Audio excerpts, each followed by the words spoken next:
How's it going, everybody? Happy Wednesday evening? That's the day, Wednesday. Yeah, happy Wednesday evening. Tonight, just gonna be chilling with some classic Crash Bandicoot on the PS1. Something a little bit more laid back than some of the other games I've been playing lately. Uh, it's been a long day, so just wind back with something I can kind of turn my brain off a little bit with. But happy to say it's been a long day for both getting money reasons, but then also working on that video I've been talking about. It's about halfway there, and over the next couple days, I should be able to finish it up. I'm hoping to get it done by Sunday. So we'll see. But it's going well. I'm real happy with it so far, and I think it's going to be the best video I've done yet. I'm really happy with it. But let's play some Crash Bandicoot. Look at this guy. This is one of the first two original PS1 games I had. When I got a PS1, I got Final Fantasy VII, which is the main reason I got the system. I should say asked for the system because I was 7 years old. 6 or 7 years old, I don't remember. But it's Final Fantasy VII and Crash Bandicoot as a bonus. And I already had an N64 with Super Mario 64, but went into this with a pretty open mind overall, and, you know, enjoyed it.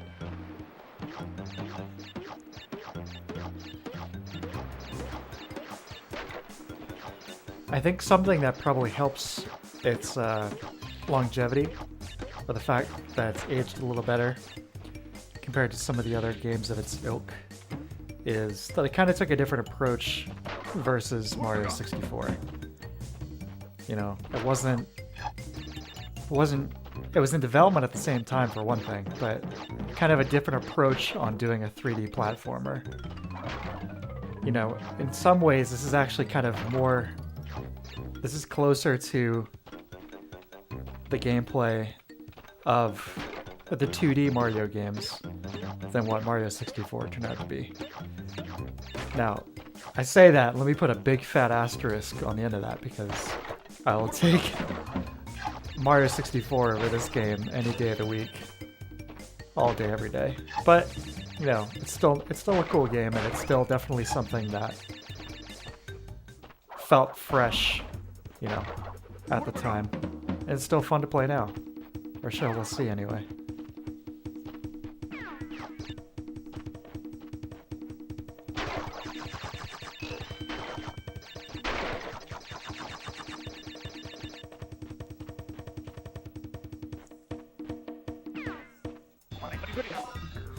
Welcome, Alan. Hey. Played the Crash remake, which messed with the hitboxes going with modern pill-shaped exacting jumps, which became infuriating. Yeah, I heard that. I heard the jumps are pretty demanding in that version because of some changes like that. That plus the art style, I wasn't crazy about, so I passed on those remakes.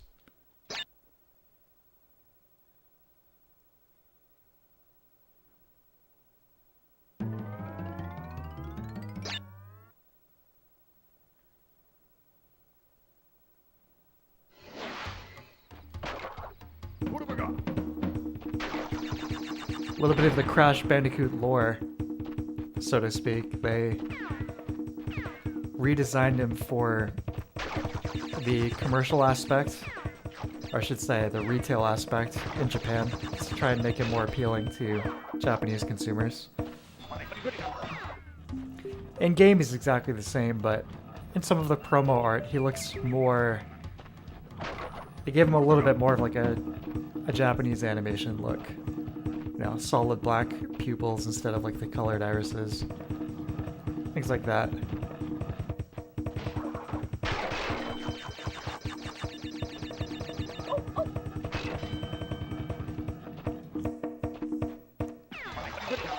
I was a victim of forgetting to pause humble.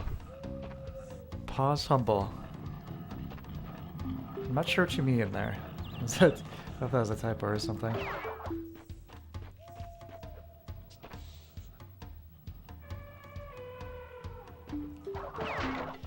So I really do enjoy the aesthetic of this game quite a bit, though.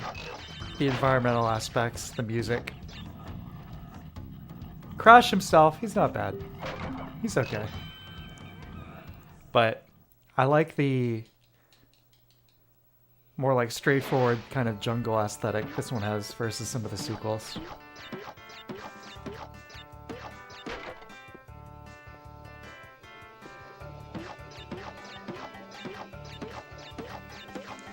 Ah, Humble Bundle. Gotcha.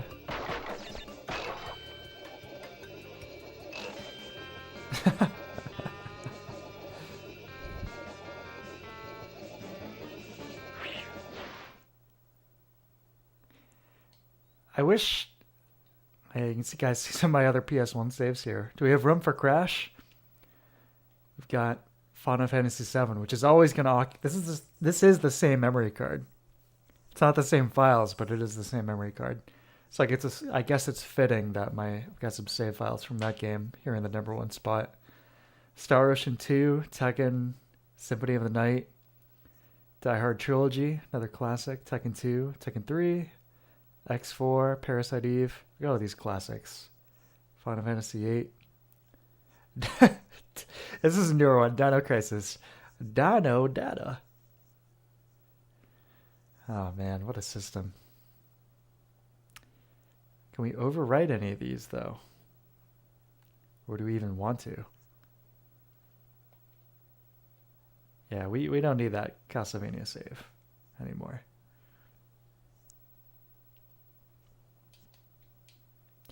How you doing, by the way, Alan? How was your day?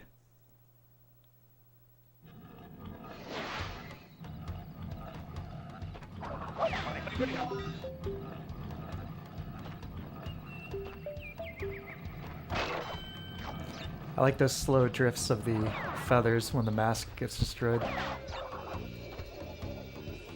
It's a nice touch.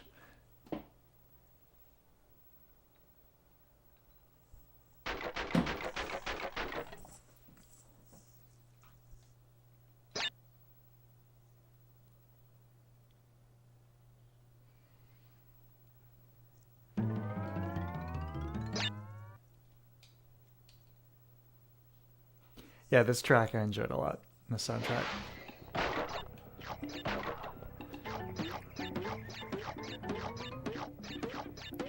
So you don't really see a lot of games actually taking place within jungles, kind of like jungle settings for some reason. I don't really understand why. That seems like a no-brainer for a video game environment, but it's kind of underutilized generally. But maybe it has something to do with just overall geometry. You know, it's pretty demanding, like a convincing jungle environment. There was a game on PC called Ancestors. I can't remember the subtitle, but it was Ancestors something. And you basically play as families of apes. And you're kind of like helping them along the like evolutionary food chain, so to speak. You're helping them learn to do things like drink water and eat food, and then eventually start to like utilize tools, whatnot, reproduce. Some abstraction to it too, where it's like you're unlocking synapses in the brain. It's pretty cool. The gameplay itself, I think, was a little overly complicated. Some of those aspects, but pretty nice. But I mentioned that because that game actually had that kind of dense jungle environment I was talking about. Oh no, you live in Australia, so your day is in progress. Excellent. Well, you don't need a video game to experience perhaps some of the more dynamic aspects of the bush. No, just kidding. That's neat though. It's one of the cooler things about doing this channel and the streams is getting a chance to chat with some people from different parts of the world. It's like an experience that I probably wouldn't be having otherwise. It's kind of neat. What have we got?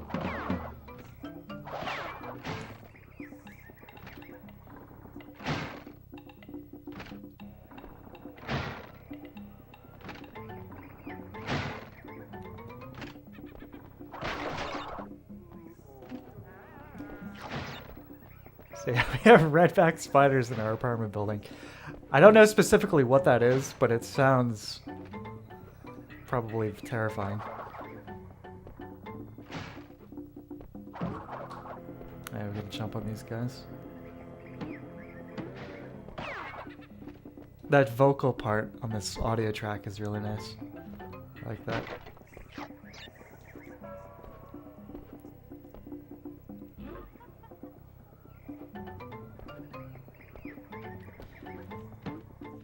Have you ever watched any videos on Mr. Gstar321's YouTube channel? He was an Aussie, I don't know if was what the proper is YouTuber. He hasn't uploaded any videos in a couple years, but prior to that he was pretty consistent. He was doing lots of cool content. Really funny guy. Gstar321. If there was one dead YouTube channel I could somehow resurrect, it would definitely be his.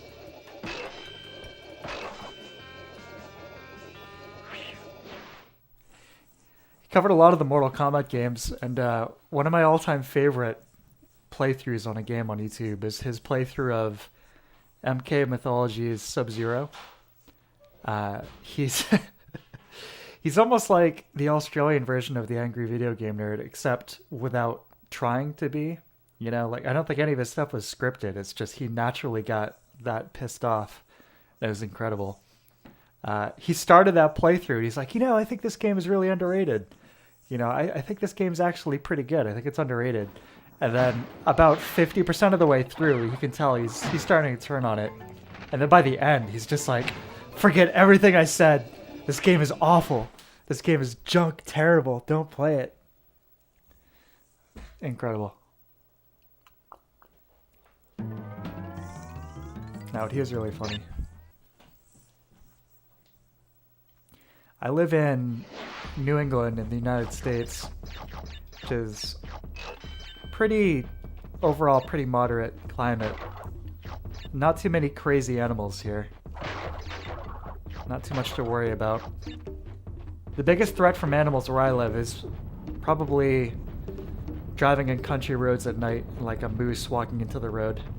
That's probably the biggest threat I have of an animal here in a normal situation.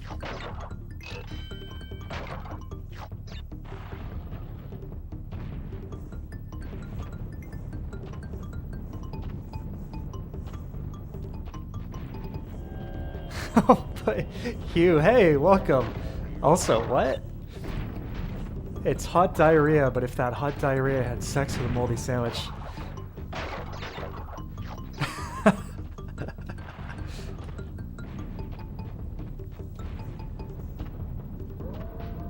So we bust out my crash skills here. Able to read chat and run away from the boulder simultaneously.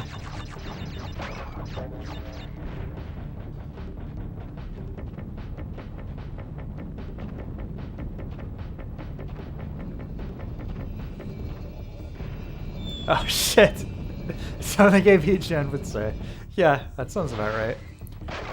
Hey, you should go right for him. You probably do a better job than the Screenwave guys are doing. Oh god, that's so sad. As David Lynch would say, such a sadness. To see the state of that channel. Oh man.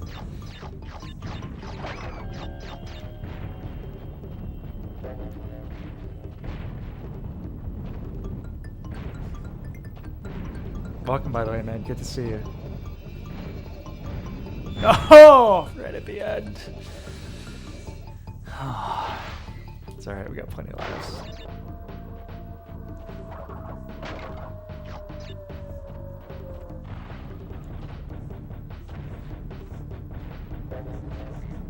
The Digidaridu back there.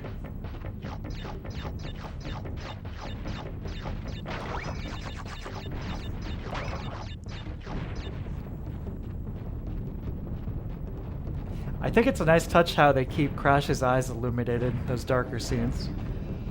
You caught that while I was passing through that little overpass there. It's a nice touch. Oh, no real threats here other than the people. You've got anti-venom for the spiders. There's no anti-knife for the stab your locals. Yeah.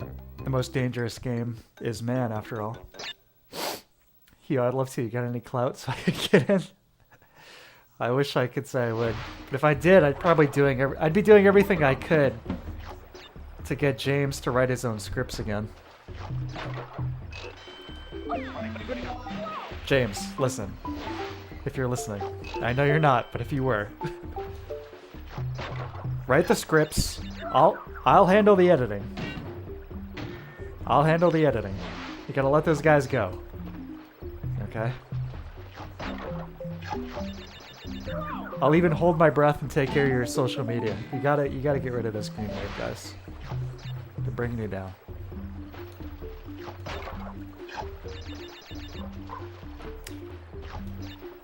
This might be my favorite piece of music in the game.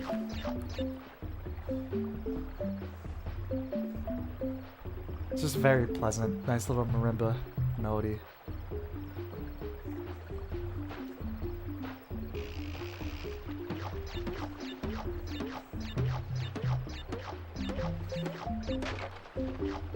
I was saying a few minutes ago, the whole vibe of getting a PS1 back in the day was certainly interesting, you know? It was like Sony still trying to sort out what their kind of corporate identity was going to be. You know, they had... I forget the thing's name, but they had... Their initial attempt at a mascot was almost like this evil floating head, like something you would see out of Tron or something. He didn't last very long.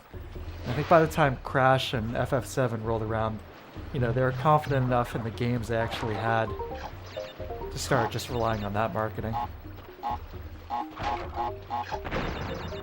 But it was a trip, you know, because I had always been a Nintendo kid.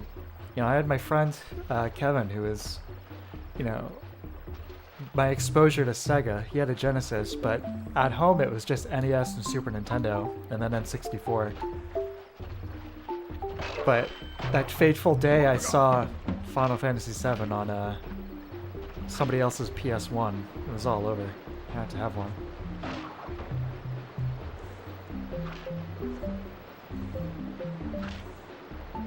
But getting it was a trip. It's like the system has a different vibe. That's kind of a generalized, you know, kind of statement, but it was different.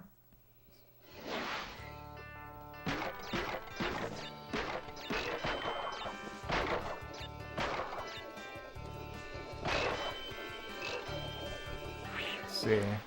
Yo, I don't know much about AVGN James behind the scenes. Sounds like he isn't too invested anymore or something. Yes, unfortunately that is the case. So a few years ago, this kind of internet media group company, I don't know what the proper term for it would be, Screenwave Media, they handle lots of YouTube channels. They do a lot of editing and social media stuff, and they help with production and whatnot. But James Rolfe decided, for whatever reason, he wanted to kind of work with them on AVGN. And since then, they've been writing a lot of the scripts, handling a lot of the editing, and just generally kind of making themselves part of the AVGN online presence.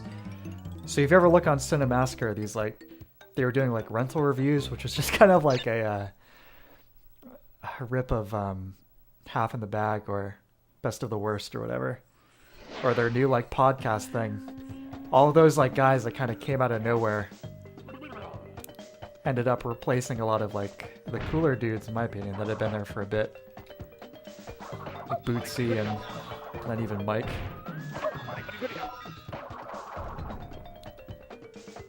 Yeah.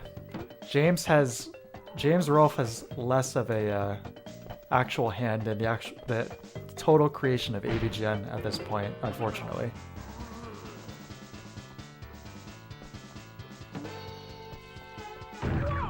Oh shit! Okay. Didn't know that was a thing.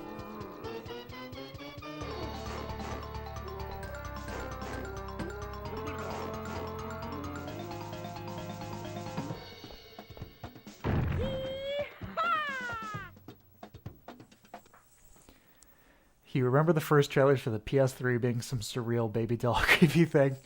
I don't in particular, but I remember they got Chris Cunningham, the director, to do some stuff for them back in the PS1 era, and he did an ad for it was. This is the guy who did some of the Aphex Twin music videos, along with Bjork and Square Pusher, and definitely had his vibe. They definitely had some of the sketchier commercials back in the day.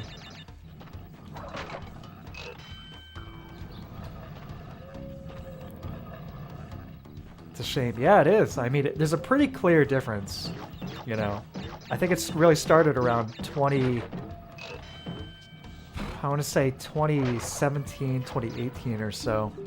Since then, the only episodes of AVGN that, from what I understand, James was solely responsible in creating was the Earthbound episode and the Majora's Mask episode. And, excuse me, especially with the Earthbound episode, you can tell it has that, it feels like James's voice again.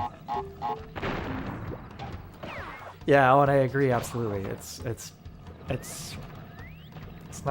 very unfortunate. So YouTube as a platform is getting increasingly astroturfed by a lot of these media conglomerates. Oh crap. I saw that they were supposed to be removing the dislike button from videos, and I still see them on my end, so I'm not sure what's happening, like even on other people's videos. But pretty amusing to see that announcement video getting like insanely downvoted. But we'll see. Unfortunately, I don't think there's really a viable alternative at this point. I've checked out some other like video sites, and I haven't found any that aren't absolutely loaded with Nazis, conspiracy theory kind of stuff, and that's not really something I want to be a part of, obviously. So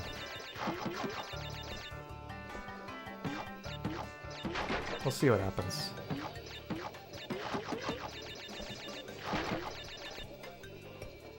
If you watch someone for their individual voice, then a writer's room will not work. Yeah, exactly.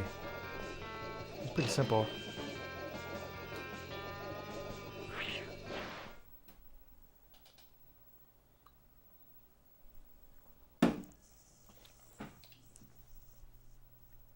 %13 complete already. I've been playing this game for 23 minutes. We're at 13% complete.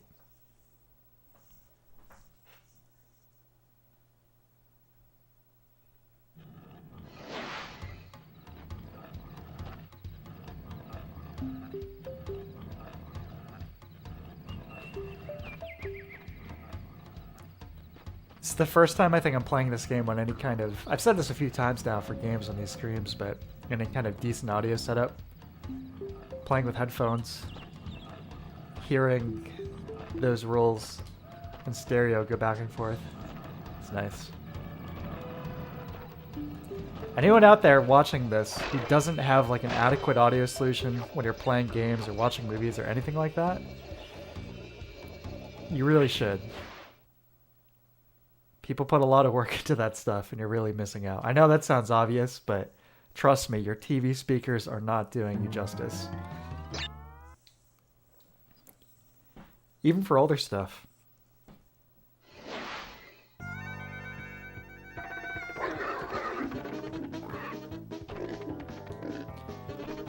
I think this was my first kind of wall back in the day. The stage. So we'll see how I do here.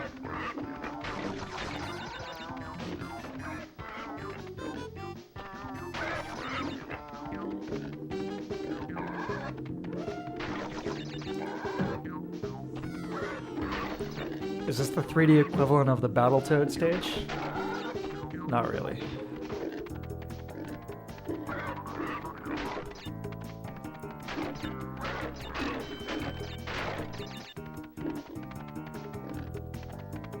I've talked to some people who have said they're gaming reflexes or whatever have gotten worse as they've gotten older? Okay. Classic moment there. I say gaming reflexes getting worse as you get older or whatever. It hasn't been the case for me. I mean, I'm not old. I'm only 31, but I think I'm definitely a lot better at video games than I was when I was a kid, you know.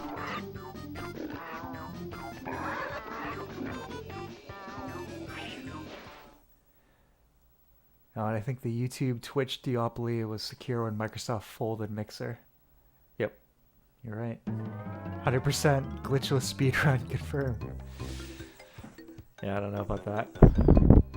Surround sound headphones are practically mandatory in my opinion. Yeah, you can't cheap out on your audio, people. It's huge.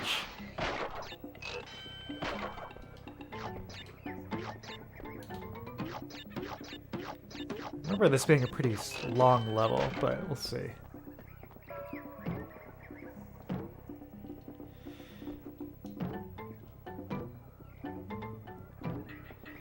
Yeah, surround sound headphones as a concept,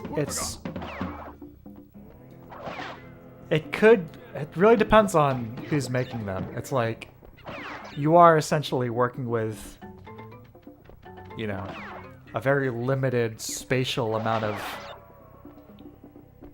sound. I mean, just literally 2 speakers directly next to your ears. But I guess it depends on how they achieve it. If there literally are multiple drivers within the cans themselves, or if it's doing some like digital processing on the signal. I guess it's a matter of like how it's actually achieved. Personally, I'm okay with stereo for the time being. I had a 5.1 setup at one point, but I'm okay with a high quality stereo setup.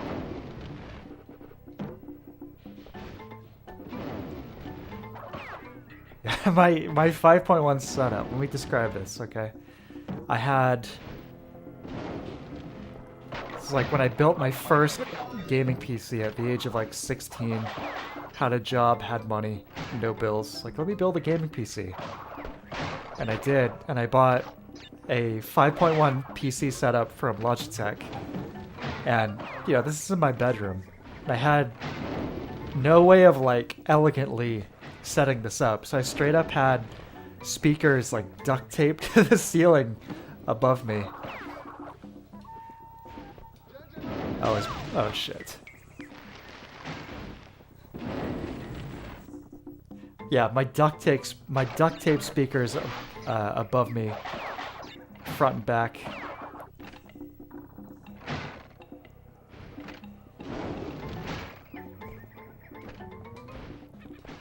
The front stereo channels, shit. Sitting on whatever I could find in my parents' house. There we go. It wasn't even duct tape, it was like clear packing tape. It looked like hell. It looked absolutely horrible. But they worked. They stayed up there. And let me tell you, playing Max Payne 2 on that thing was a real treat. Now on HD 800s. Do you have, are those Sennheisers?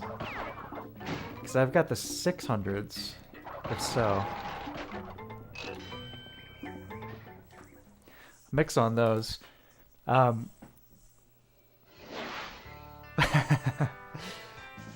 subwoofer on the floor.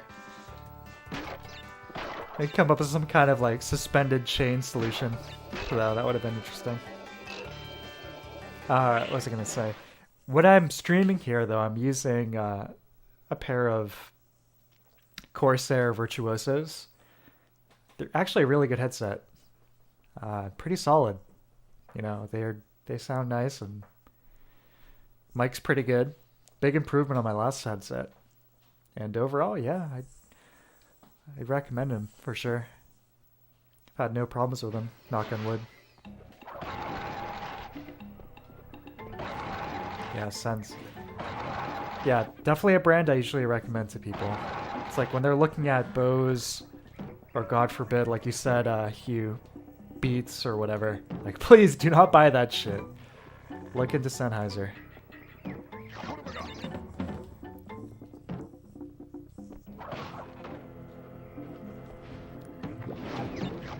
I mean, I'm kind of obsessed with the sound and high quality audio, and I'll be honest, guys, I worked in an Apple store for a little while, and having to try and pretend like to customers that Beats were not insanely overpriced, you know, junk was always a challenge. I try to be subtle about it, like, yeah, they're not bad, you know, but there are other alternatives out there. But I got to a point I started doing that with basically everything in the store I was selling.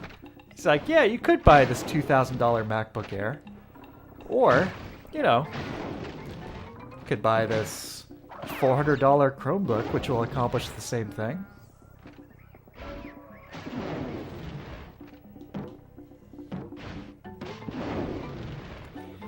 There's a little bit of that Castlevania foreshadowing there. The silhouette of Neo Cortex, or whatever his name is. His castle and blimp. His Zeppelin back there.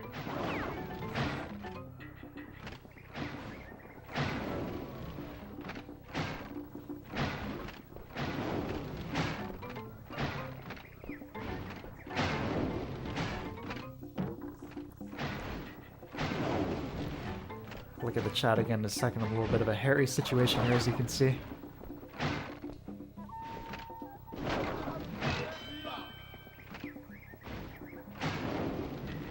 Yeah, we need an Ace Ventura open world game. That's all we need.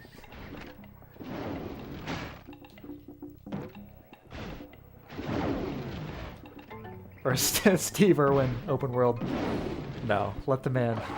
No, don't. That'd be completely disrespectful. Don't do that. But Ace Ventura, he's on the table.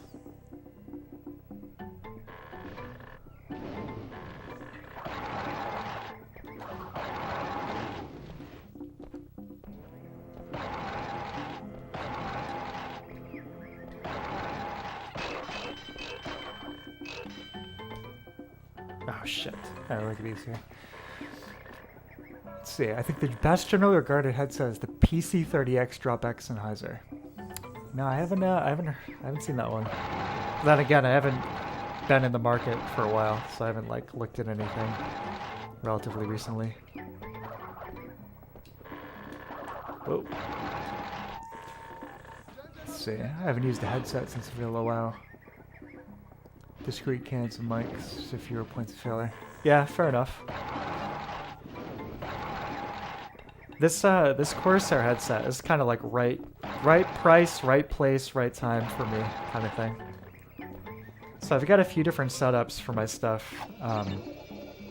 When I'm doing like full-blown audio mixing, like professional stuff, I have a pair of Yamaha HS8 studio monitors. And then sometimes I'll use the Sennheisers with that. But when it comes to just like kicking back and chilling, I've got some Polk Tower speakers, which aren't bad. Or these Corsairs. Whoop.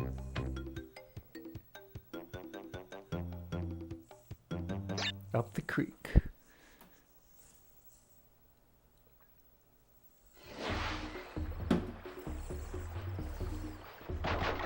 What have I got? 30 lives, Jesus. Doing pretty good. I know I'm gonna regret saying this eventually, but so far a little easier than Otogi the other night.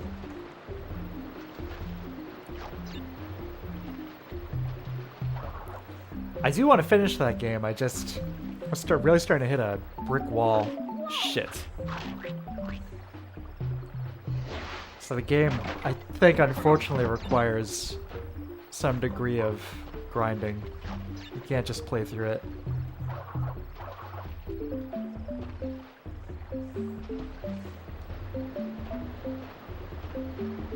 Oh, these colors are pretty lush.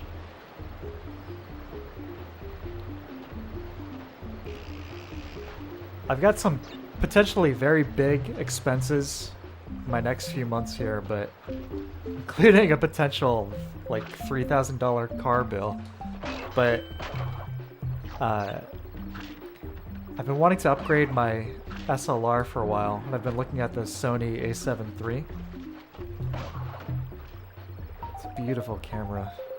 But the reason I mentioned that is at some point I'd really like to do kind of a video on my hardware setup here, just kind of showing like the CRT I'm playing on in action, the Sony 20L5. It's really beautiful, but it's really hard to do it justice in photos and especially video, but something of that caliber, being able to oh my god, shoot in 4K with a really kind of premium camera like that, I think would be a nice way to try and do it justice. Obviously I wouldn't be buying the camera just for that. I do plenty of video production and photography gigs, but it definitely would be something on the list if I did get it.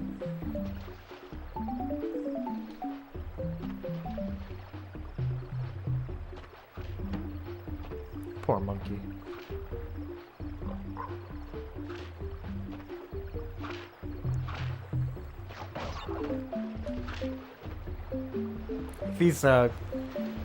These plants, it's like we need to make them look as different from the Mario plants as possible. Make them as angular as possible. We can't have the bulbous Mario guys.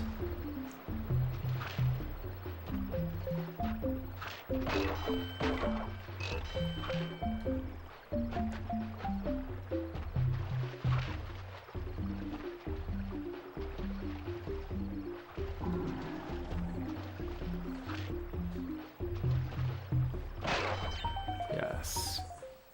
Can't all be audio wankers all the time. No, just some of the time.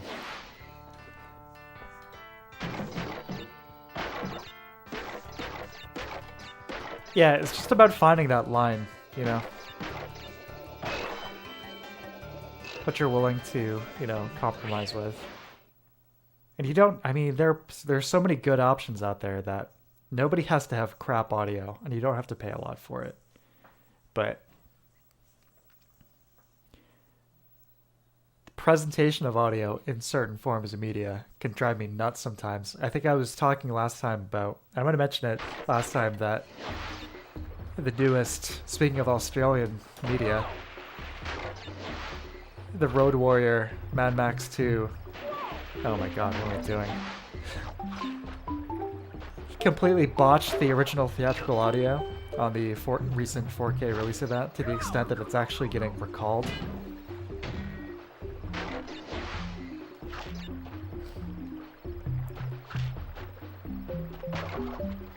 So, one for the back burner.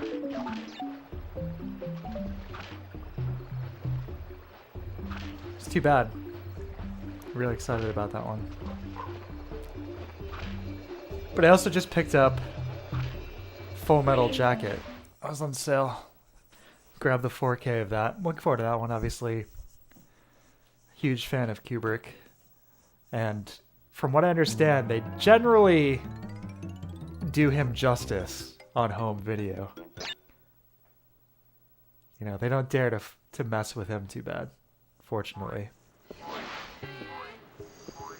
For 4K, for him so far, I've only got 2001, but excuse me.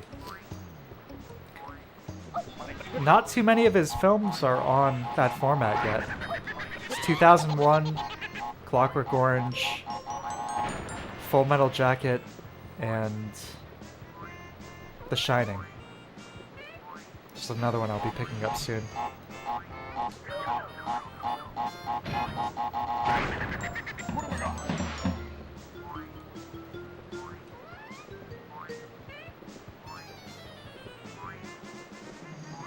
big TNT.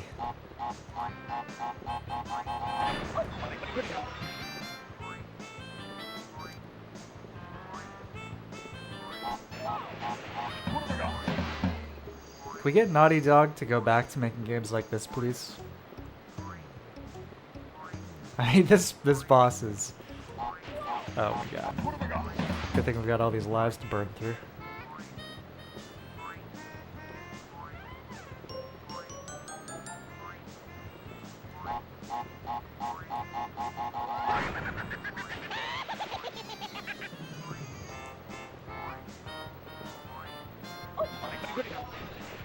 Great jump. Shit.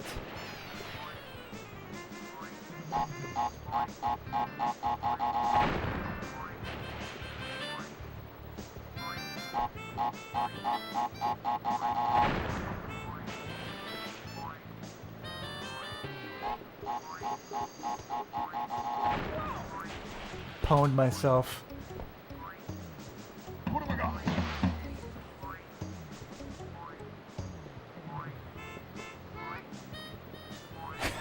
AliExpress IEMs. Oh yeah.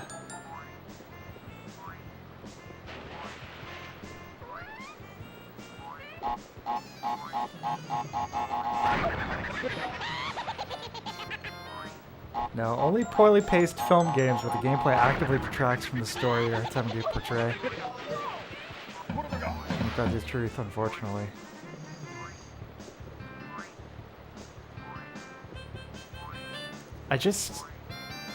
I mean, gaming's a huge market. There are a lot of different kinds of people into gaming at this point.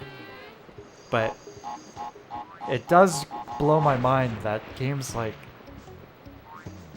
The Last of Us, Uncharted, are so popular. I guess it makes... I don't want to sound like an elitist here. Like, it makes sense on a more casual crowd, and I genuinely mean that because they're less... They require less mechanical engagement in order to experience the game as it was intended to be experienced, right? But even like hardcore gamers or whatever, like... I don't know. Oh my god.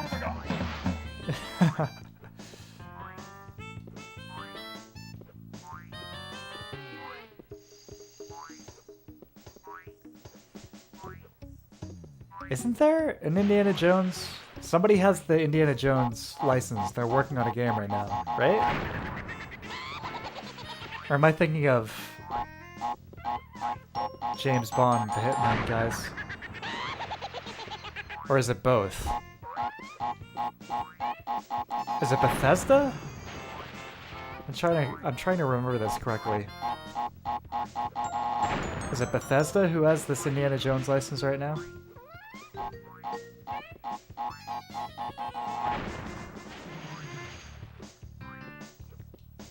Alright, one more explosion to deal with this guy. Shit.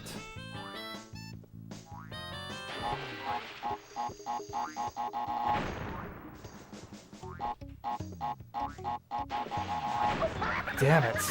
Oh, God, I had him, but I fell back in. There's a fifth film in production. Yes, unfortunately, that is true.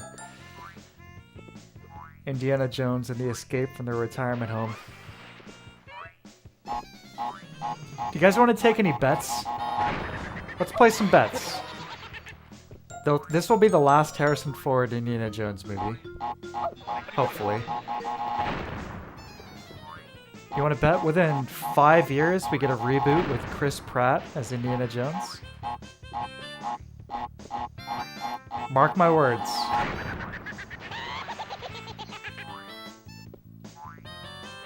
Remember the date. November 24th, 2021. Say there will be. I mean, it's inevitable.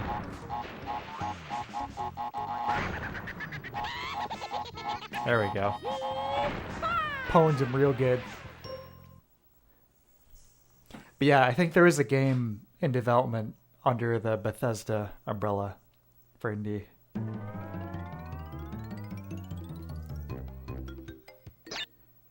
Which, I mean, I have no problem with. I think that's a much better idea than a fifth Indiana Jones movie.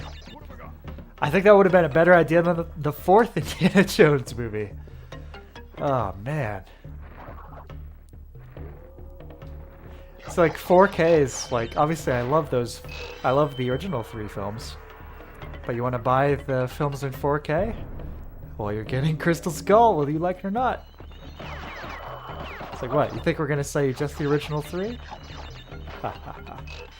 No. He made demand to be killed like in Star Wars reboot. Yeah.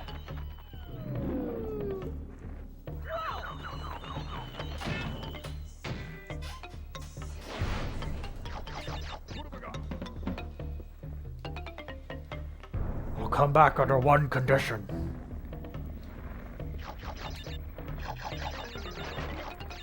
I mean, they were filming it, and they had to literally postpone the filming because he broke his hip or something. Now, I'm not trying to make fun of old people here, but come on, Harrison. Last Crusade had a pretty subtle hit in the title. Yes, Last Crusade, the film that literally ended with Indiana Jones riding out into the sunset. Oh, man.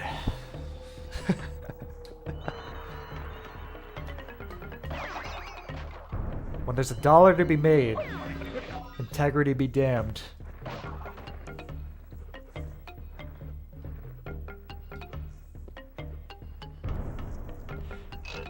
Absolutely. Yeah, T2. The last true Terminator film.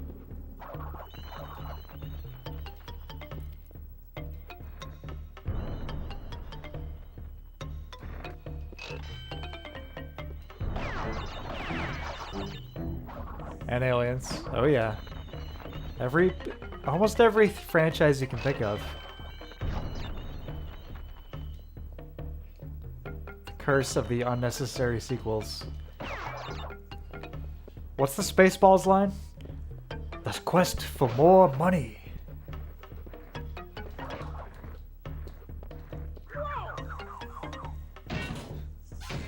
It's funny, like, being younger, hearing that line, and it's like, haha, oh, Mel, make a little joke about Hollywood.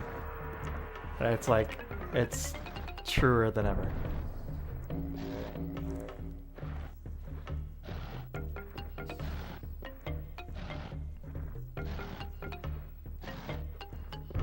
Here we go, the Mega Man jumps.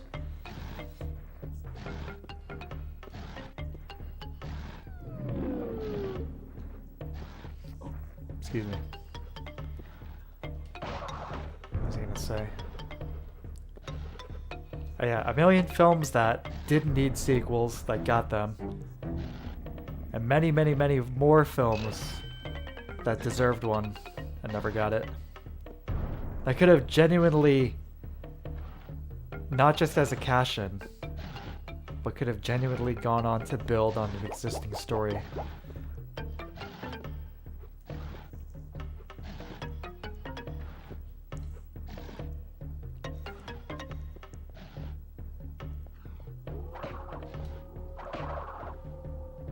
What's over here? The good stuff.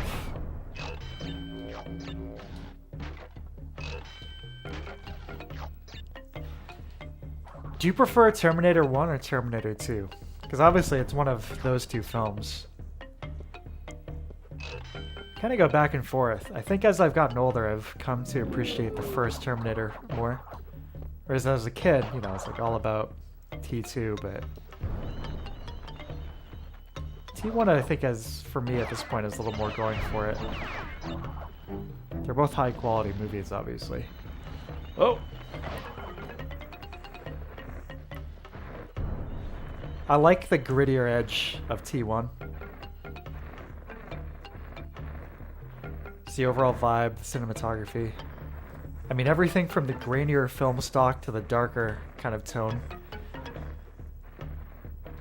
Plus with T1, it's like, you've got the first Terminator alone kind of functions as a functioning time travel movie, where it's kind of like a perfect loop.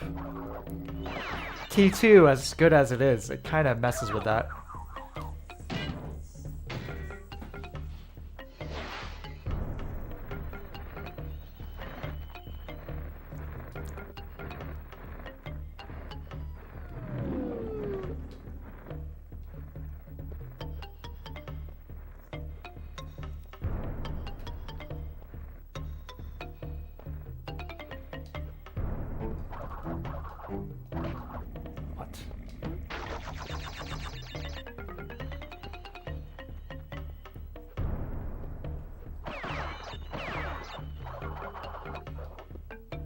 The last time I saw T2 was the thing about 4Ks. That's a film that has a really botched 4K release.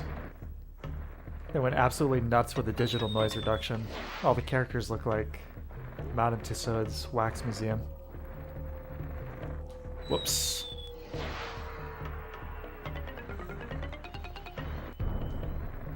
Oh my god. Sorry, Crash.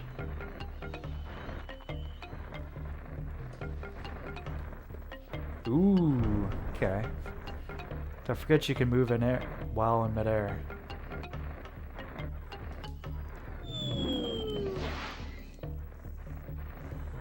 T2 because of Sarah's arc and the ludicrous highway sequence. Very close though. Yeah, definitely not a wrong choice between the two. They're both great. Fuck. How did I get through this while like not even thinking about it and chatting? And now I'm like... There we go.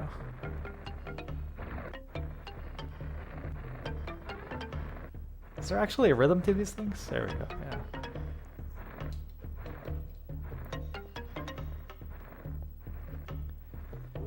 Such a like really nice use of color here. It's like making the most out of the limited color palette. Really nice. I say with Sarah's arc in T2, the scene where she essentially becomes the Terminator and she goes to take out Miles Dyson. I didn't pick up on that for years. You know, it's like obviously not her motivation, but the very literal imagery mirroring happening there. I mean, she's like literally wearing sunglasses, right, when she shows up. It's like Sarah Connor has become the Terminator, but, you know, it doesn't go through with it, fortunately.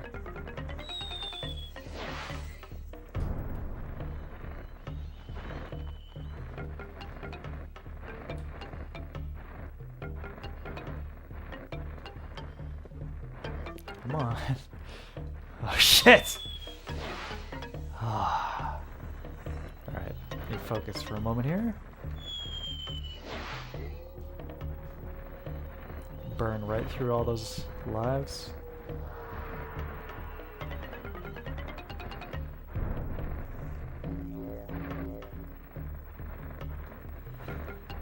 I remember going to see Terminator Salvation, whatever the fourth one was, in the theater, and thinking, okay, there's no way they can mess this up. This is what people have been asking for years. A Terminator film set in those, like, future war sequences. No sweat. A sure thing, slam dunk if you ever had one. Boy, was I wrong. Unfortunately. I really don't get what they were thinking with that. I mean, if nothing else, the look, the iconic look of those sequences, the intense blues night, it's like a distinct look. If anyone's seen those films, you can think about it immediately. But they completely ditched that for like this Black Hawk Down thing. Washed out monochrome desert. Really strange decision.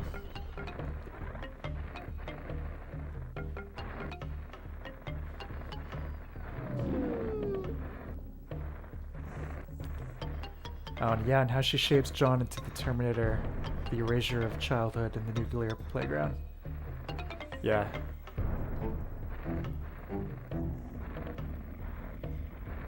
Yeah, that nuke sequence in the dream, where their skeleton just getting like obliterated against the fence. It's one of the most insane sequences.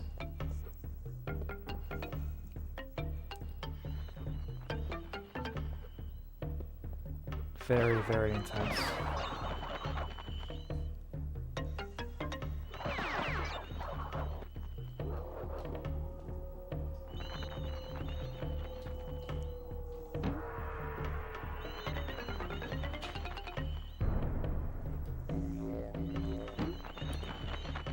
That was a close one, that jump there. Alright, yes. Ah. Yeah, starting to crack the difficulty a little bit now.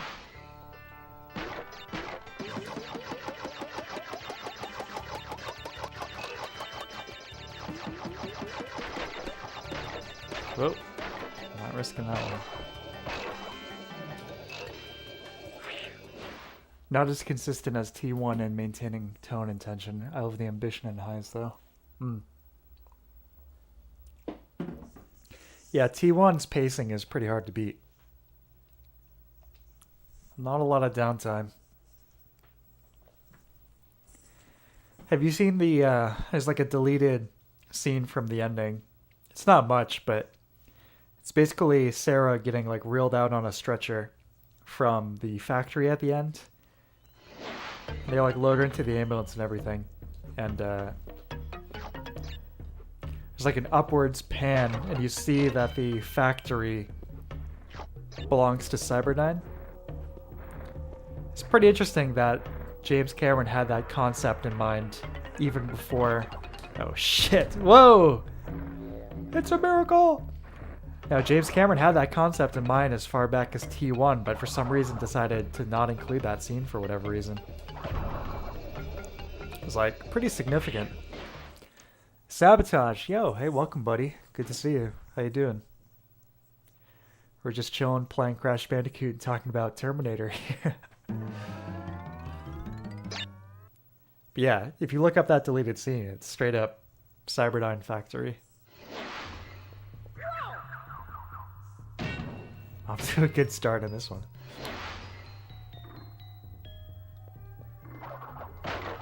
What have I got?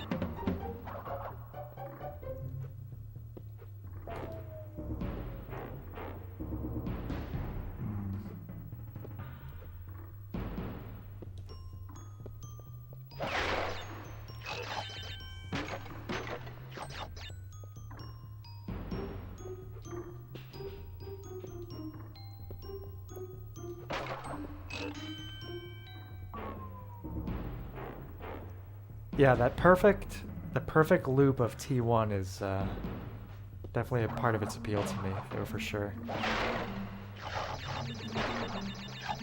Time travel is obviously a very tricky thing to get right, and obviously is going to always inherently be somewhat semi-illogical, but T1 is like one of the few kind of like internally consistent films I can think of.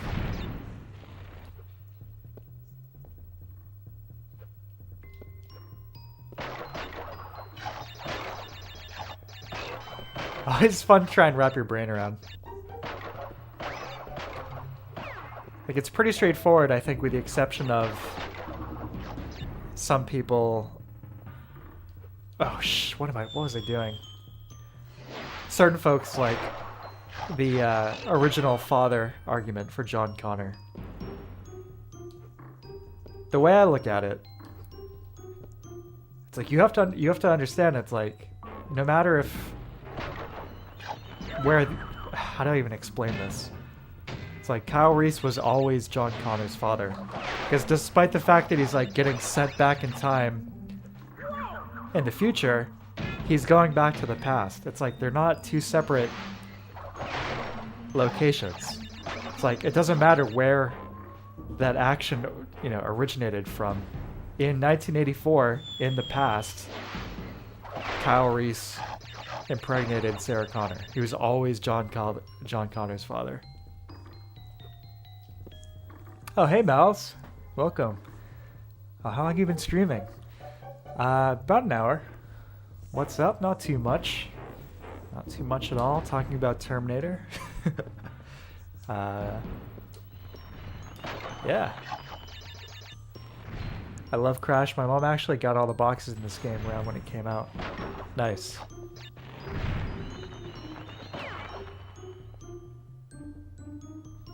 I have not got all the boxes in this game.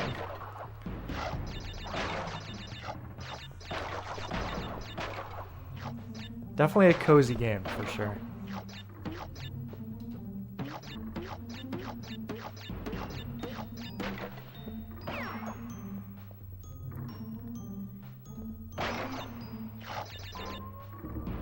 Let's take this thing for a ride again and not jump off like a dummy.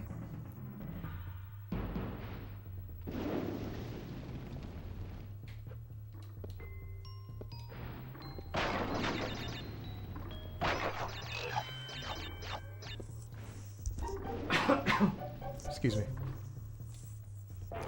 It's the choices for tonight were either going to be Silent Hill or Crash Bandicoot. And I sat down at the PlayStation and I was like, man, it's been a long day. I don't know if I can handle Silent Hill right now. Crash it is.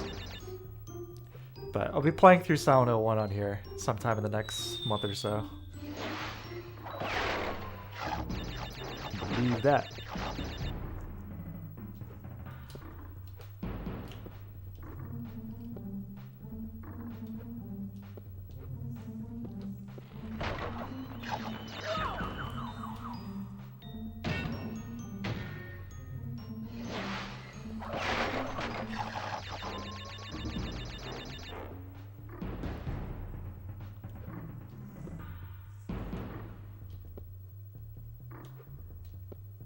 A little echo. Nice.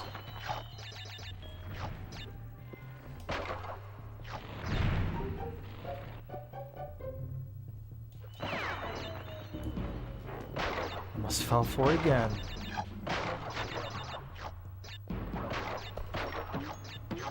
Yeah, I'll be playing through Silent Hill 1 though, and probably 3 and 4 at some point.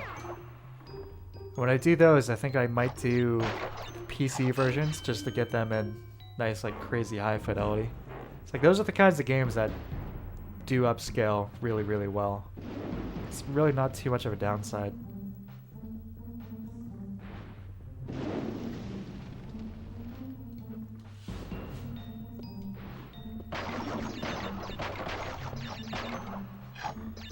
And probably 2 again at some point, but this time in...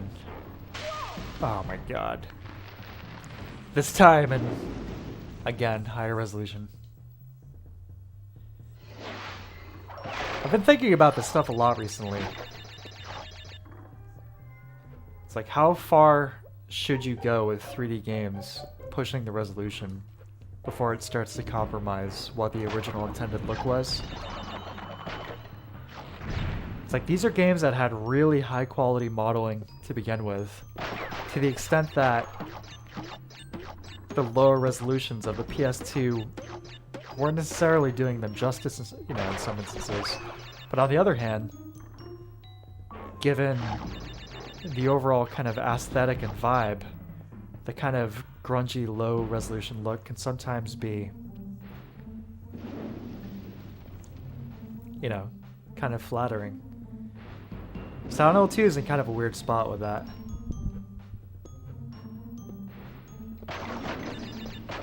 I don't like Crash much. I find gauging depth from this perspective awful.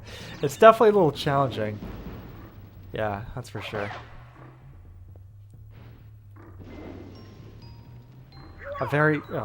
Like, that's a great example of it happening right there. Like, yeah. A very different approach to Mario 64. Which is the same year.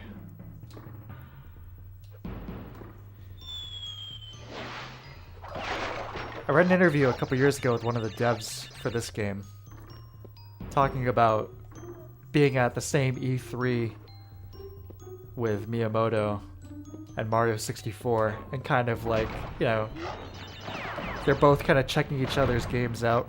Miyamoto coming over like his arms crossed, like, yeah, let's see what they're up to. I love that. His animations are just full of character and soul. That's for sure. Wow!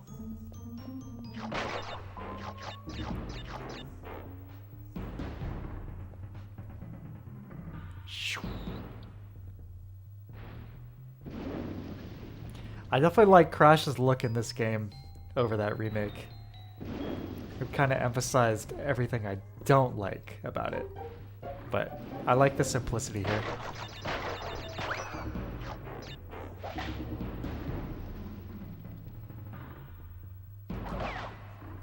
Get rid of the snake. Watch the fire.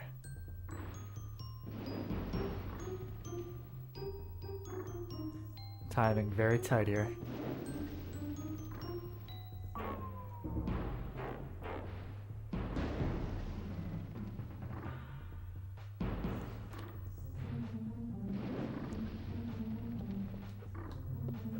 Oh man.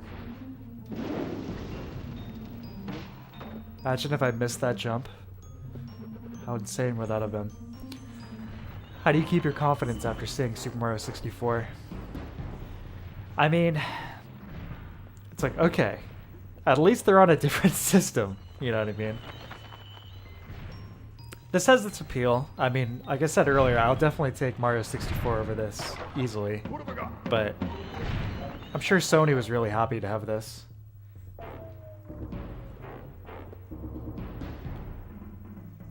Plus, too, it being a kind of a different take on 3D platforming helps, because it doesn't feel as much as a direct competitor, you know? It's like something like Bubsy 3D, where it's like very easy to contrast the crap factor of that overall, but plus that its overall handling of 3D mechanics is closer to Mario 64 than Crash is here.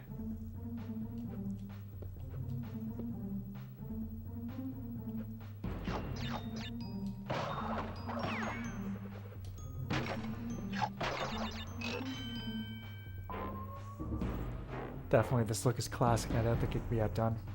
Yeah, I don't either. Sabotage. Missed the old Crash wall meme. Yeah. Poor Crash.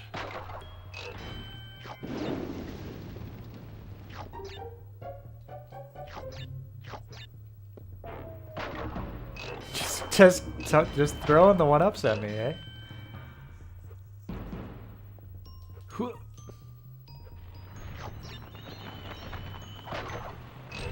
This is a game that would benefit from VR, or at least being played in 3D, just to gauge some of those wacky jumps.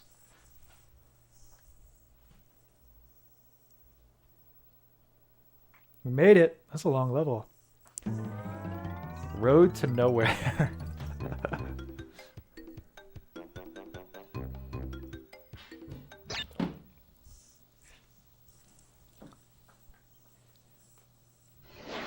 Nice.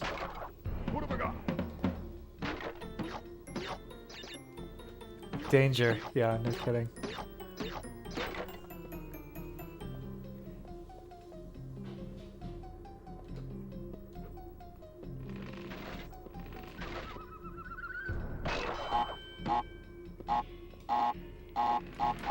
There we go. Full Bandicoot. Oh. And I picked up a PSVR at a whim to play Deracine. What have I got? Nice. I can't see myself grabbing a PSVR, but I certainly would love to play that.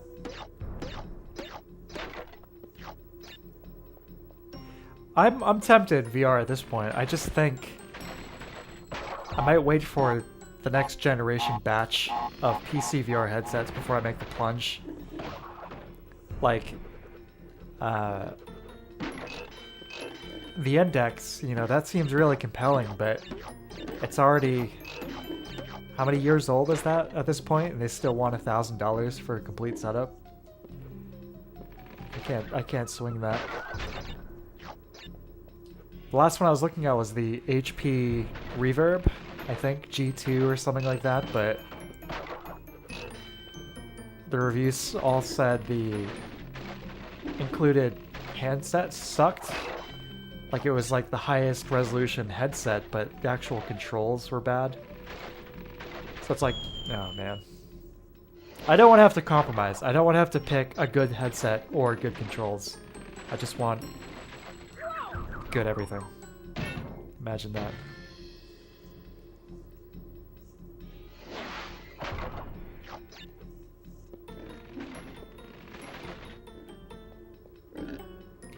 Never getting another wired set will let me cats. I could see that being a problem. I keep my cats out of the rooms that have any kind of gear in them. So my like gaming PC in one room and all the hi-fi stuff. And then this retro setup in the other room.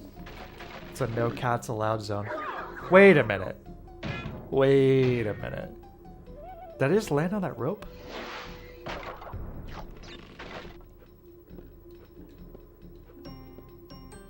Yeah. Look at this.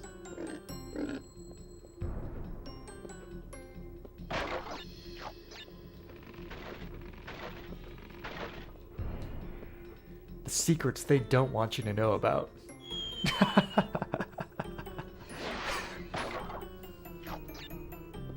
I swear I don't do that shit on purpose.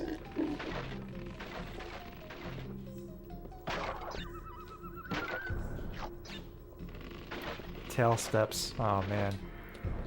Is there a worse noise in the world than accidentally stepping on a cat or a dog's tail?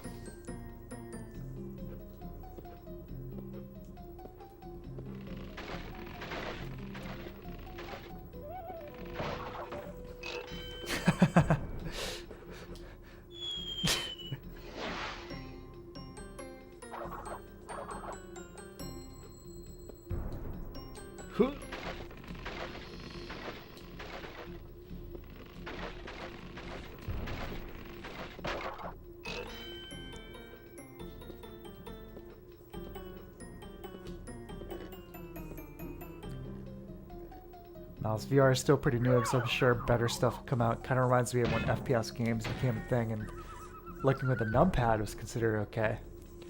Now, I don't remember anybody ever looking with a numpad. Arrow keys, sure. I remember looking around with the arrow keys, shooting with control, and opening doors with the spacebar in Doom. But I don't remember anybody ever using the number pad. But, could be wrong here.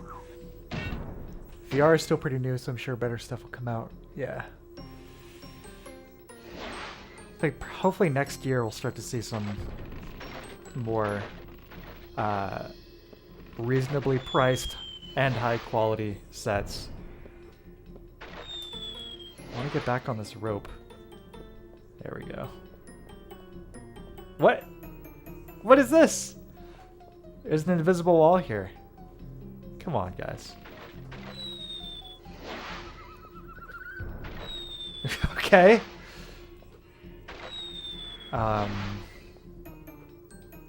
Yeah, don't jump on those. Can't land on those. Alright, here we go. Full Bandicoot mode. Ready?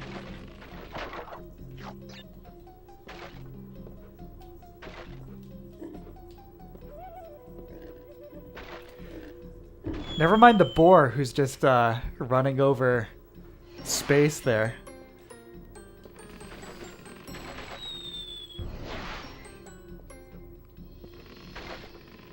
Cortex should be looking into those guys. Clearly, they've got a little bit of an evolutionary advantage over the rest of the island, the animals on this island here. All right, let's do this.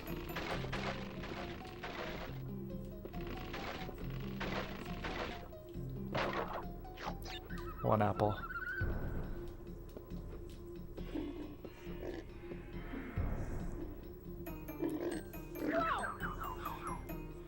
Yeah, the depth is tricky. Depth is tricky.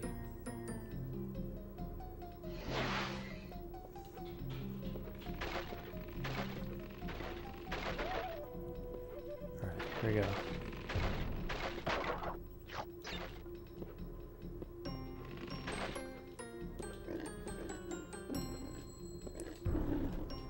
shit. Oh my god. Incredible. Yes. Tomb of the Giants, since you can't see shit. I'd love to play any of the Souls games in VR. You know, it could still be that same 3D perspective, but excuse me, that third-person perspective, but just the novelty of seeing it all in 3D would be really cool.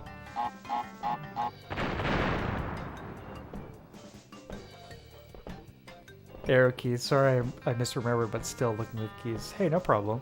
I wasn't sure if I was, like, I was doing it different than everybody else, or something.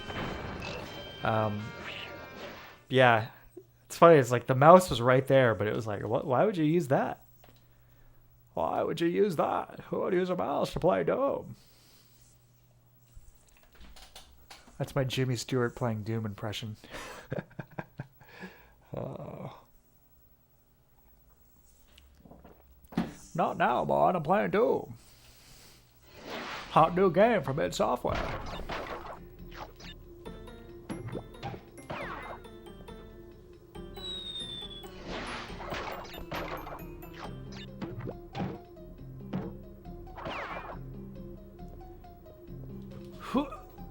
Okay. Wait a sec. I see. I see what they want me to do. I could probably also continue to jump on the rope, but...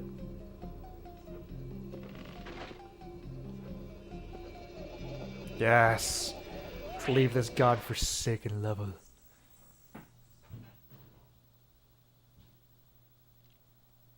Loading the map. It's kind of the Yoshi's Island solution here for the map screen. God, what a classic game that is.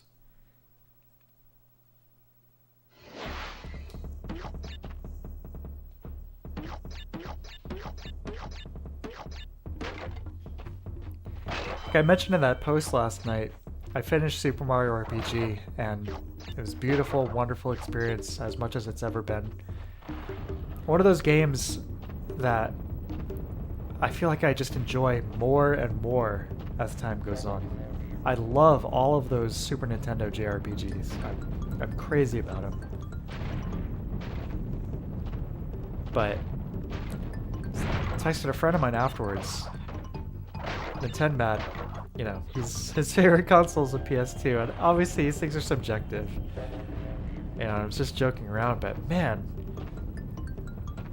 you play all these games on all the hard hitters on the SNES. How could that not be considered the best console ever made? There's just so many insanely good classic games that hold up. You know, it's not just like nostalgia. They're still phenomenal. Yoshi's Island is definitely in that category. The kind of game you could show someone who's not into gaming at all, and they still think it looks great. They're still into it. You know? It's my last girlfriend. It's like showing her Yoshi's Island. She's not into gaming at all. She's 100% into it.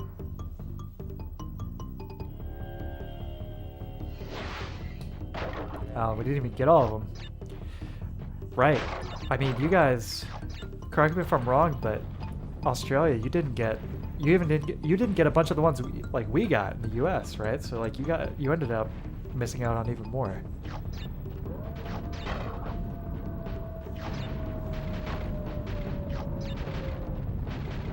Like, did you guys get Mario RPG or Chrono Trigger?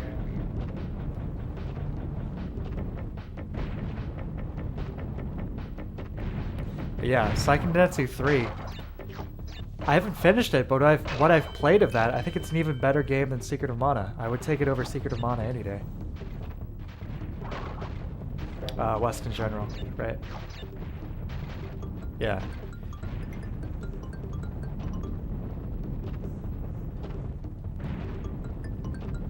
Yeah, I mean, even just with Squaresoft, like you said, Seiken 3, there's Bahamut Lagoon, Live Alive.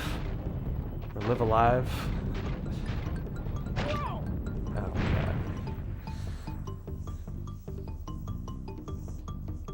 The SNES was just a monster.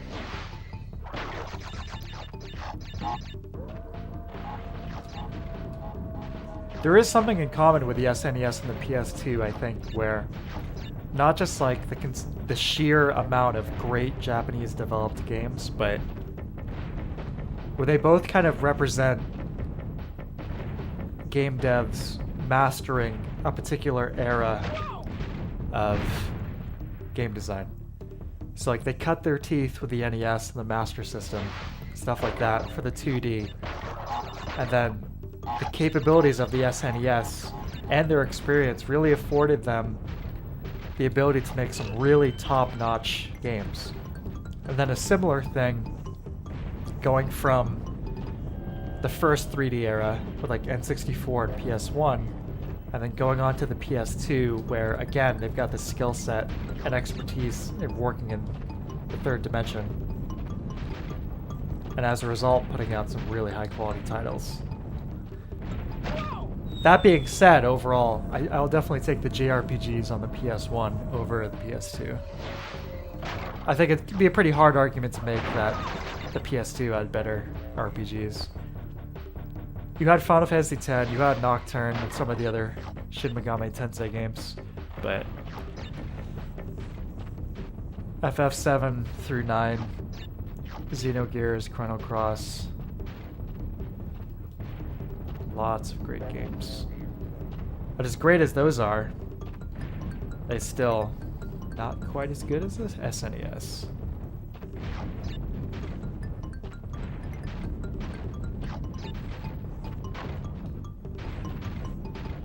Yeah, Vagrant Story. Or a proper Final Fantasy Tactics sequel. Vagrant Story tips them out. Yep. I'll take Xenogears out of any of the Xenosaga games too.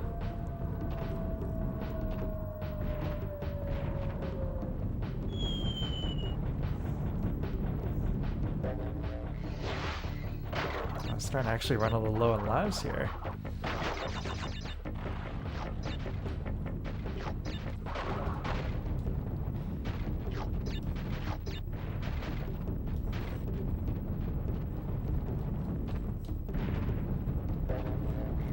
I think I've already screwed just because I got caught up on those fences back there, but we'll see.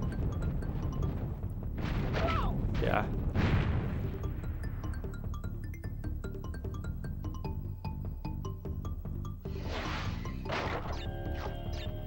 So overall, you know, it kind of stinks that gaming has become significantly more corporatized and this big money industry. Obviously, there's still games coming out, but I'll always be thankful, at least, that I got to grow up in that era of gaming, the golden era. You know, I like, even if it's less special now, I'm very thankful that I got to be a kid playing all this stuff.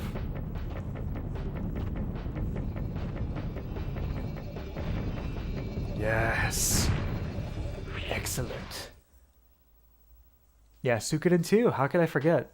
Yeah, another ludicrously polished game in terms of scope and sprite work. Yeah, Star Ocean 2, easily the best game in that series. God, that's in rough shape these days, huh?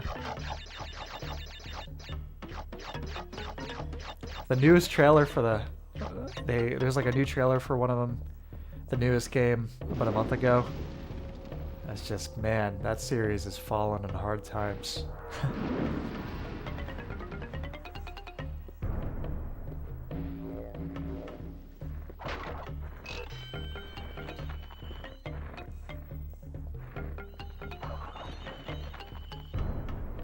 Now, I'm glad you reminded me of that because that's one of the games we'll be plan on playing this winter. I've never done a full playthrough of that game, so I'm looking forward to doing that.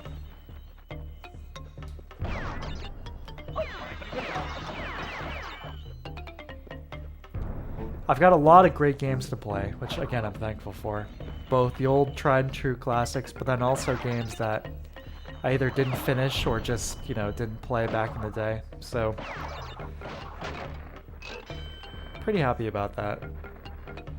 It's like there's enough. If they could stop making new games now, and I would have enough to play for the rest of my life, both new stuff and then things to replay, which, at least there's that. Sabotage. I was born in 2001 and I had my mom's N64 and my brother's PS2. Such a great time. Oh yeah. Absolutely. Hard to go wrong with those systems. Fellow Zoomer. Oh boy. Oh, I'm very happy you're both here. It's good too to get some perspectives as well, because I'm like I said, I'm 31, but I don't want to ever become one of those guys where it's like, I don't want to become out of touch. So to have people of different ages here, giving their perspective is always valuable.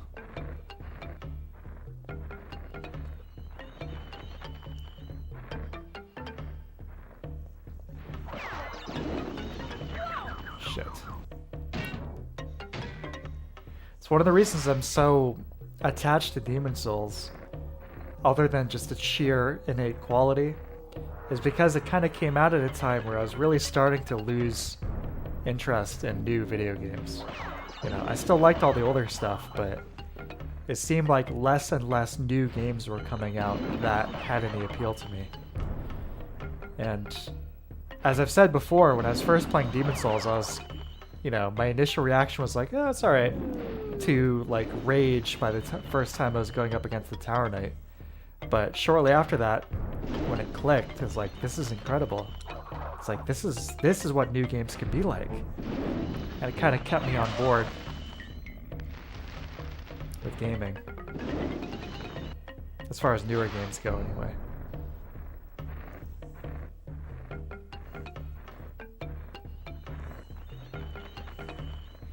Now I'm 35 here and it was the same for me.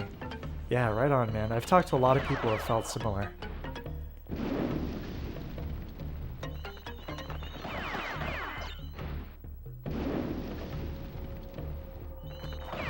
It was such a breath of fresh air. Heard it through word of mouth and bought it through PlayAsia. Yeah, word of mouth here too. Internet word of mouth. Some of the message boards I was hanging out on back in the day were like, I gotta check out Demon Souls. And it's funny now, in retrospect, like looking at it, because it was so low key, Like the series, it was just Demon Souls, and it didn't have that kind of worldwide like rep that it has now. I mean, the series at large, obviously. It's like From Software, like who the hell are these guys? And just like, oh yeah, it's a cool game, check it out. And going in with no expectations other than a recommendation was fantastic.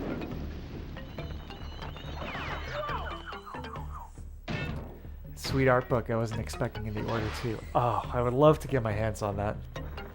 A friend of mine picked up the North American, I think it's called the Black Phantom edition.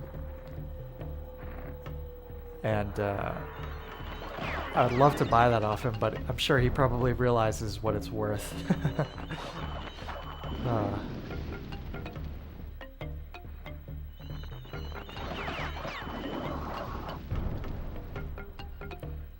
I was watching some interviews that have been done over the last few years with various From employees. And from what I can tell, they're still in the same like turbo utilitarian beige office that they've been in for the last like decade or two. This is now one of the most renowned studios in the world, and they're operating in this thing that looks like a low-level credit union or insurance, office or something. It's like, it's all about the games. There's like no pretense. There's no... They're not like concerned with like this artifice. It's really admirable. Although I have to say... Which one was I watching? The, I'm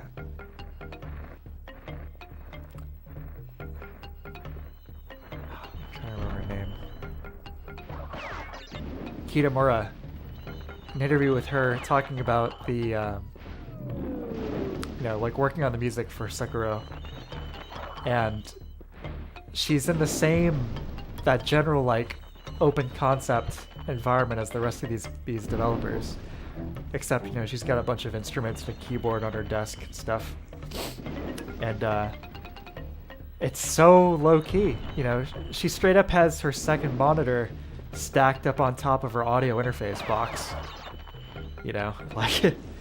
And this is somebody who already has, like, a legendary pedigree. Someone who could go work for any game dev in the world. And this is their setup. Just really something else, you know?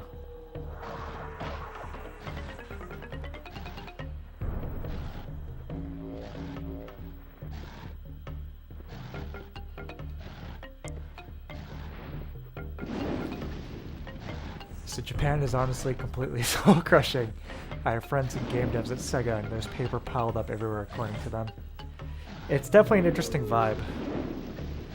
The impression I get, at least with Demon Souls and Dark Souls 1, I feel that kind of that angst. I say that Japanese angst, but it's more generalized than that. But this kind of like angst, this existential feeling getting channeled into those games and those feelings. It's like going in, it's like a rainy, overcast day, into, I always call it morgue lighting, that like the strip fluorescent bulbs in the office. Going in there, you get on your computer and you're working on the model for, you know, Nito or something. Can you imagine? It's really beautiful. It's almost like... I'm gonna sound like a total pretentious twat here, but there's something very like punk about that.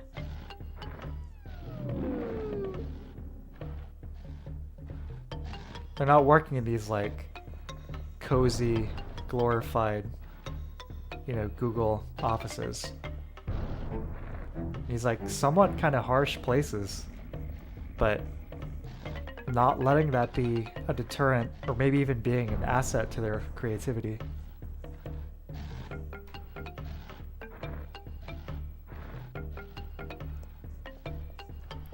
Alright, let's make this jump.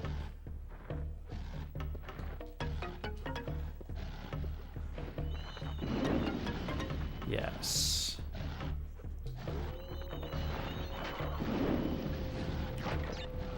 Limitations breed creativity. Absolutely. 100%.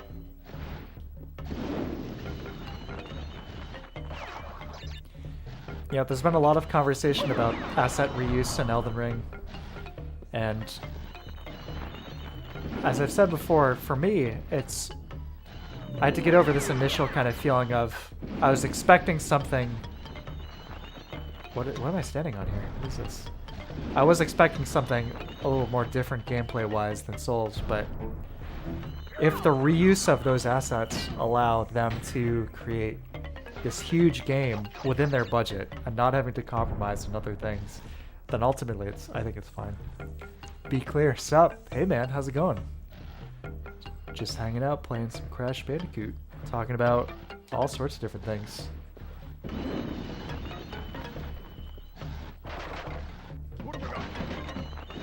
Talking about the dingy work environment that From Software still operates out of, and how that might contribute to or reflects their overall philosophy.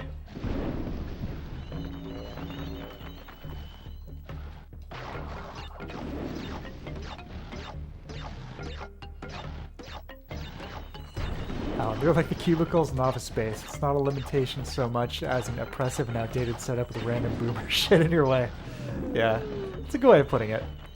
There was a video that I believe it was produced by Bandai Namco, and they were in the From office and they were talking to a few employees, and one of the sound guys is like not even attempting to restrain his contempt at their teeny tiny little like sound booth for mixing.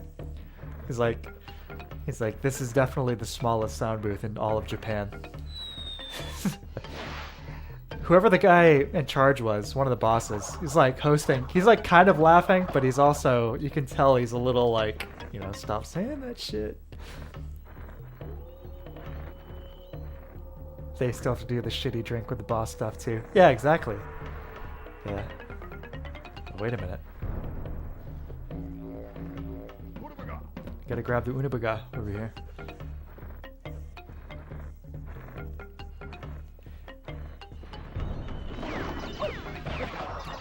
Yeah, I was watching a lot of game dev interviews yesterday. Yeah, and it was made for Dark Souls 1. That's what it was promoting, basically. But it had a bunch of stuff from Demon Souls and whatever Armored Core, they were also Armored Core 5 that they were working on at the time. What I was gonna say. I was watching lots of interviews yesterday because I was looking for certain footage for the video I was working on. It doesn't have anything to do with From Software. I just ended up getting a little sidetracked, but always interesting. Always interesting. But as I say in the From one, that same video I was just describing, whoever the like lead guy is they're talking to in that interview, the boss guy, at one point he holds up, it's like either a DVD or a VHS, and it's something that some fans sent in.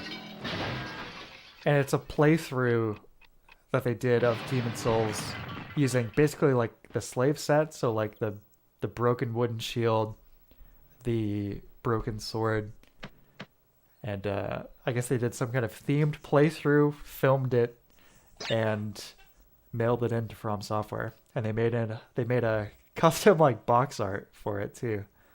It's kind of neat. Now, so many gotchas in this game. Yeah, that's for sure. I guess I wasn't keeping an eye on the lives here, so we're back to this one. But I might wrap up soon. Hang out for a little bit longer. But getting close to calling it a night. So it's been a very long day. In addition to working on the channel video, which I spent most of the day doing, I also had some other normal work, so to speak, I had to do. Pay the bill stuff. So I'm pretty tired. Let me see if I can get through this in one go this time.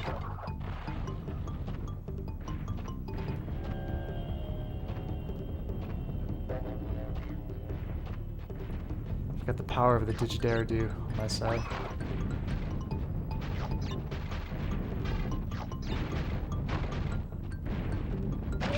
Yeah, that sound! Squish.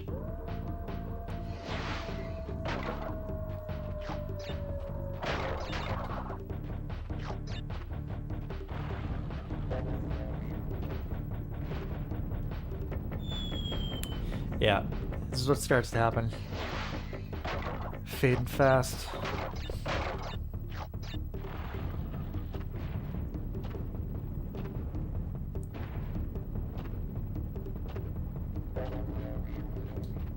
Just clear this again.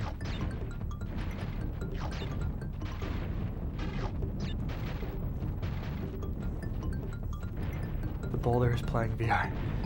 Yeah.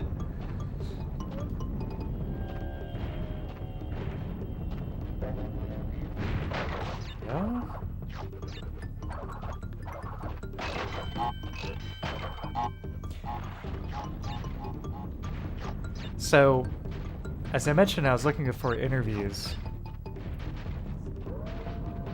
I'm almost hesitant to ask for this because I really don't want to give anything away on what I'm working on. But since you guys are the MVPs and have helped me out a lot in various ways anyway, yeah, I'll just say, if any of you know of any videos on YouTube or anywhere else you could send me that have other game developers talking about Shigeru Miyamoto, that would be super helpful. That would be really appreciated. I found plenty of examples of that in text form. You know, there's plenty of, you know, in text form, there's like guys like John Romero talking about, you know, their appreciation or influence, you know, Shigeru Miyamoto or whatever, but I'm having kind of a hard time finding that in video. So if any of you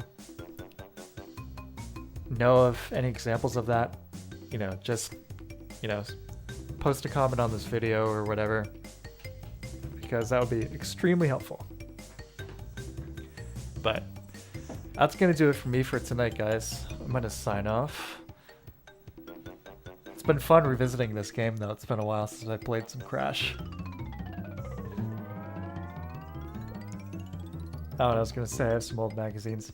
Yeah, that's stuff. I appreciate you saying that. That stuff I can find, but the videos are tricky. But yeah, I'm on the hunt for that stuff right now.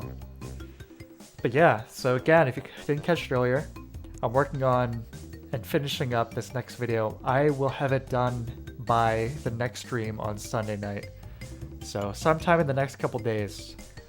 I'm not sure how much time I'm going to be able to buckle down and work on it tomorrow, but Friday and Saturday, I'm going to really go ham on that, finish it up. And I'm looking forward to it because I think it's going to be nice. I think it's going to be the best video so far. But yeah, take care.